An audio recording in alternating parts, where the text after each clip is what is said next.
Hey guys, and welcome to yet another fear facing Sunday meditation reflection. That means we talk about daily fear facing, the one habit that just makes all the difference. And then in the end of the session, we do some actual fear facing implementation. We sit still, and today we're gonna do it for 45 minutes. So it scares the living crap out of me just saying that out loud. But it is a fear action. It is something that I need to do because I want to do it. It's just something I feel I have an urge to do, and that's when you know it's the right thing. That's what this whole fear facing is all about. When you intuitively know that it is meant for you to do this thing, yet it scares the living crap out of you. But you need to push through because on the other side of that fear wall lays greatness. You know that it is what you should do, that you ought to do, but you don't because you're scared like shit. At least that's how I look at it. And I look at the facts, I look at my experiences because everything I've done these last years or my entire life, it has always been a resistance to go and do these things. But those things that have had the most resistance, always, they have paid out the most. And that's what this daily fear facing habit routine is all about. Seeking out those things. And we do that by having a low bar for what we do so we can act on the momentum of doing something daily. We know that every day when we wake up, we are supposed to, we are ought to seek out what have that resistance, and then we go do it. But because we have a low bar, we don't have to do the very grandiose big things. We build momentum. We have this radar. We seek out small things because it's like practice. It's like going to the gym daily. But since we are fit for the fear facing, when those bigger fears, daunting things comes lurking in the horizon, when we see them coming towards us, we train for those bigger moments with the small things. We train for the epic fear facing battles, and then we go to war. Sometimes we win, sometimes we lose, sometimes we even get emotional scars because maybe we weren't ready for that battle. Maybe that army of 10 beautiful girls with sharp, edgy comments that could just point holes through your self esteem. Maybe you weren't ready for that. Or maybe you were, I don't know. Again, we do it daily. So we build up that courage, we build up that self-esteem, we build up that solid ground to stay on so we know who we are, we know what we're capable of, and we know how to do it.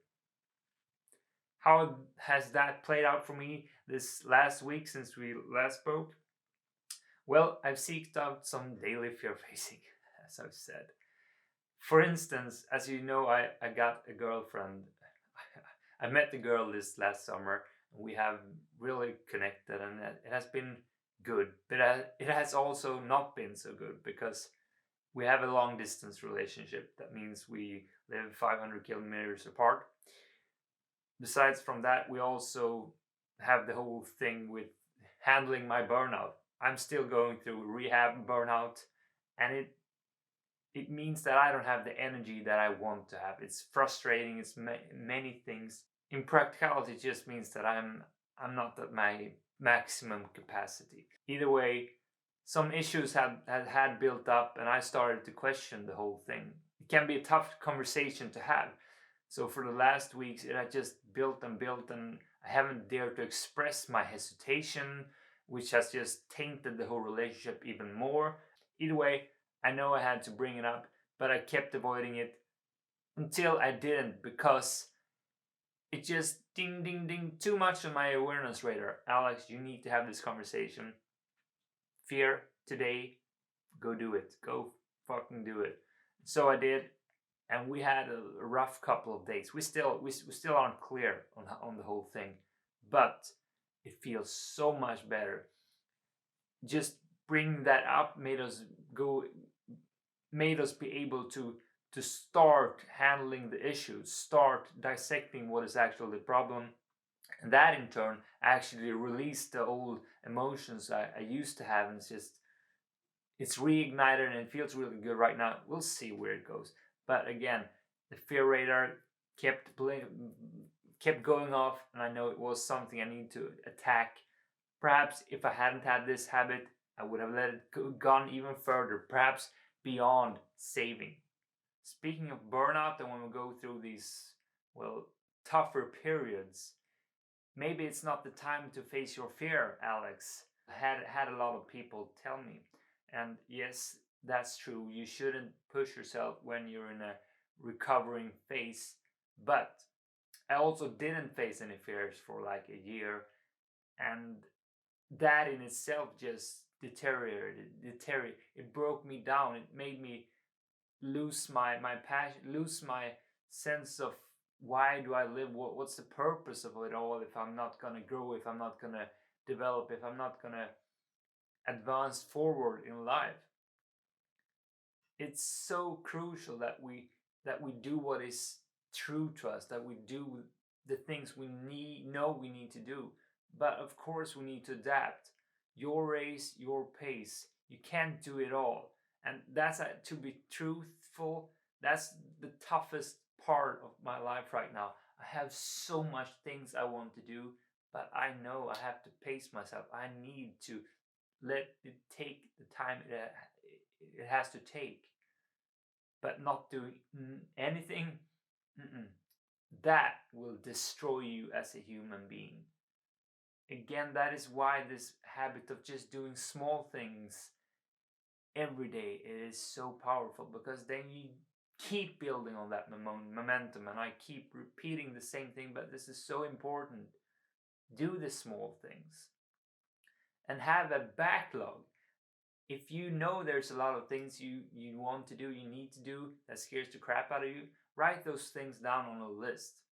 Not only is that good for future better periods in your life, post-corona perhaps, but also the smaller things. If you have a long list and you one day realize that evening, fuck, I haven't done anything today, I need to close this day off with a little fear-facing challenge, then you can just go to that backlog, then you can go to that list and look at the things that you need to do.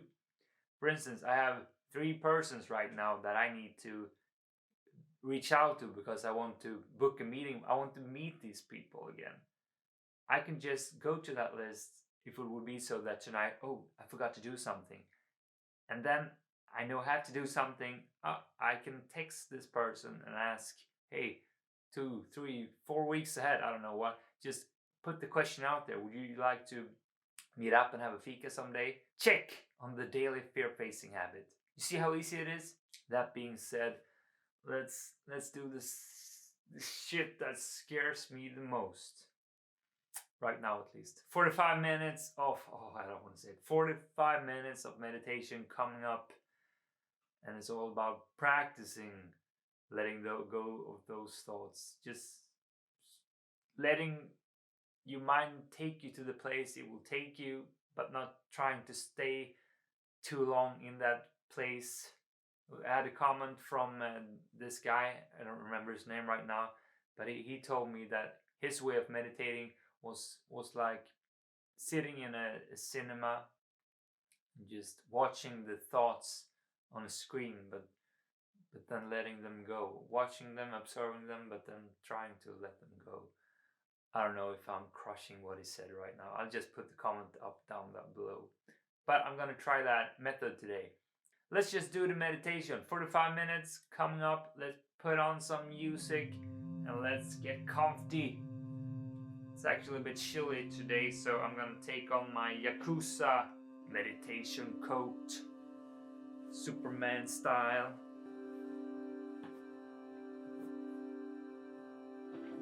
Solime.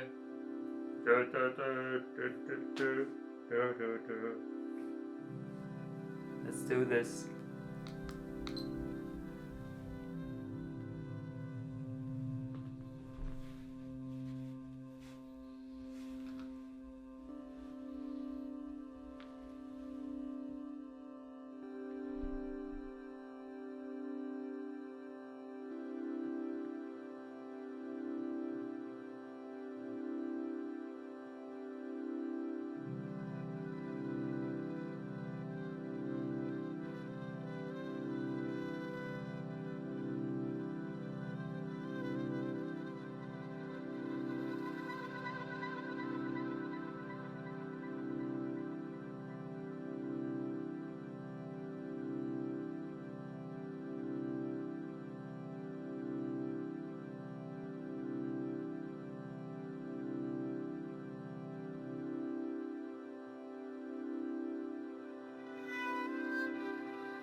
Hello, hello. Okay, so that's 45 minutes of meditating, minus a bit of battery interruption. I realized that the camera had ran out of batteries. I had to go up and fix it. Funny thing is, when I peeked at the clock, I saw that it was like 8.5 minutes left or something like that. And the instant thought was like, oh, it's almost out. And that's funny, because usually just thinking about meditating for 5 minutes is like, oh, that's the longest time ever. So it's interesting you can have this shift of perspective just by doing things. Everything is relative in contrast to what you understand what I'm saying. Either way, I tried that sitting at a cinema watching your thoughts as a movie. Didn't work for me. Instead, I tried to go to the counting my ins and out breaths, like 5 seconds in, 5 seconds out. 1, 2, 3, 4, 5. It's a good pace. I'm a bit lost here. It's from the book Breath, actually, really good one. One of the best books I read during 2020. Truly could recommend that. Besides that, I actually wanted to talk a little bit about emotions, because I put out a video this week about understanding emotions. It was an interview with a researcher on the topic of emotions, and I just think it's super important to have the theoretical understanding of emotions, because when you know how it works, how your brain works, it's easily to take a more objective stand when you look down at your thoughts and what you're doing, what you're thinking, and it makes more sense. And when it makes more sense, it's easier to make the right decisions, because you can distance yourself from what's just irrational emotions, like I want to run away from this situation with a beautiful girl because it scares me, when in fact it's more like, yes, it scares me because it could be socially awkward, and I'm evolved to avoid those kinds of things, because that would maybe exclude me from the social sphere where I'm in, and which enables me to survive in the cave years. So it's like it's easier to just do the right thing and not get as impacted by the irrational emotions. Yet when you also dare to go into these emotions, when you dare to stay in them, developing your mind to not fear them as much, to not fear the fear, and to just let them phase out, because that's what happened. It's not gonna get any worse than it is when it is at its worst, if you know what I'm saying. Easier said than done, because I am perfect example of one that just escapes one's emotions. I overuse YouTube videos, working out too much, eating as a tool to escape my emotions, because it's tough. I don't want to be there, so I go to those places instead. It just covers up the things that I'm scared of. Don't want to go too deep into that. My knees hurting. I'm sitting like crap. I'm a bit weird after the meditation, but I'm proud for doing that, and I'm proud for you staying put through all this. If you did it, let me know how it was for you, and what kind of things or what kind of method you use to what goes around in your head when you're meditating. How do you try to stay focused on, like, emptying your mind, if that is what you're trying to do. Thank you for this time. I know it was a bit weird, but we did it. We freaking did it. I will post another video about emotion this coming week. Hopefully, burnout, I have to adapt. Your race, your pace. Either way, my name is Alexander Nilsson. Thank you for watching. Thank you for being you. And thank you for being a fear facer. See you in the next one. Bye, guys.